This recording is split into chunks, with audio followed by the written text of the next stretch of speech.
Pada tahap empathize, terdapat 3 cara yang harus dilakukan. Yang pertama adalah observe, kemudian immerse, dan engage. Terdapat berbagai metode yang dapat dilakukan untuk memaksimalkan tahap empathize ini. Yang pertama adalah 5 whys. 5 whys adalah teknik mencari penyebab masalah dengan teknik bertanya mengapa berulang kali hingga menemukan akar dari masalah tersebut.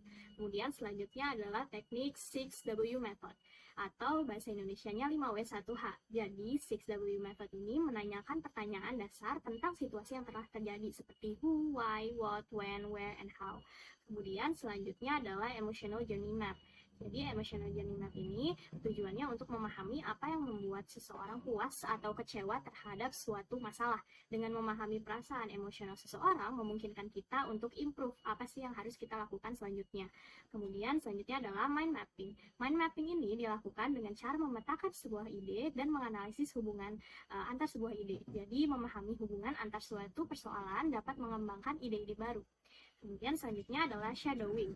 Shadowing ini bertujuan untuk mengetahui bagaimana seseorang yang diamati perilakunya ketika mengalami situasi tertentu. Jadi shadowing ini bisa mengungkap informasi yang tidak tergali oleh cara interview. Dan yang terakhir adalah cara interview atau wawancara. Wawancara dilakukan oleh dua pihak, yaitu pewawancara dan satu atau lebih narasumber. Kemudian di tahap define, data yang telah kita kumpulkan di tahap empathize, kita analisis dan dicari masalah intinya.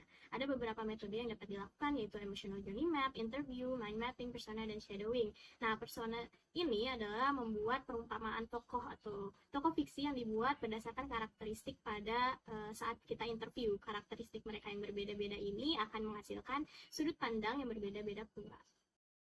Untuk yang selanjutnya yaitu ada idea, yang dimana IDET ini memiliki beberapa metode. Yang pertama yaitu C35 method.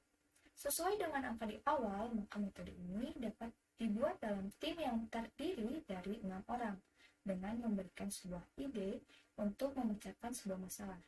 Lalu yang kedua ada body storming. Dalam metode ini digunakan untuk menempatkan diri pada posisi orang lain untuk menghasilkan ide dengan mengamati situasi secara langsung. Yang selanjutnya yaitu ada brainstorming. Metode ini paling ampuh untuk menghasilkan ide-ide karena prosedurnya yang sederhana dan diketahui secara umum. Lalu selanjutnya ada brainwriting. Metode ini peserta tidak berdiskusi dan bertukar ide secara lisan, melainkan menghasilkan ide dalam bentuk tulisan.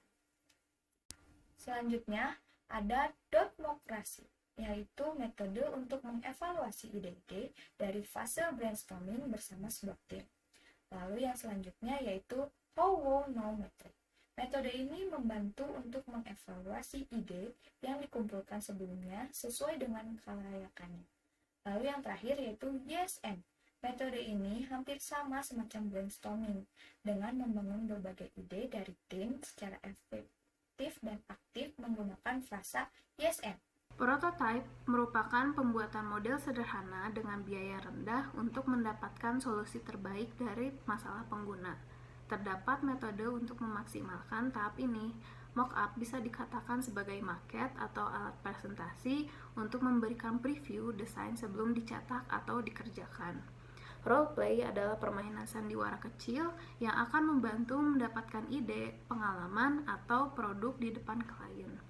Paper prototype untuk membantu mendemonstrasikan alur dan fungsionalitas pada tahap awal pembuatan ide konsep atau fitur baru. Wizard of Oz prototype untuk pengujian fungsionalitas yang belum diimplementasikan.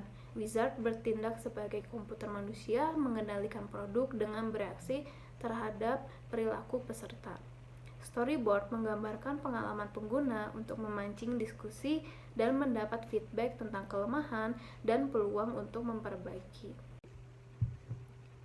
Tahap terakhir adalah menjalankan tes atau pengujian pada pengguna. Terdapat metode untuk memaksimalkan tahap ini.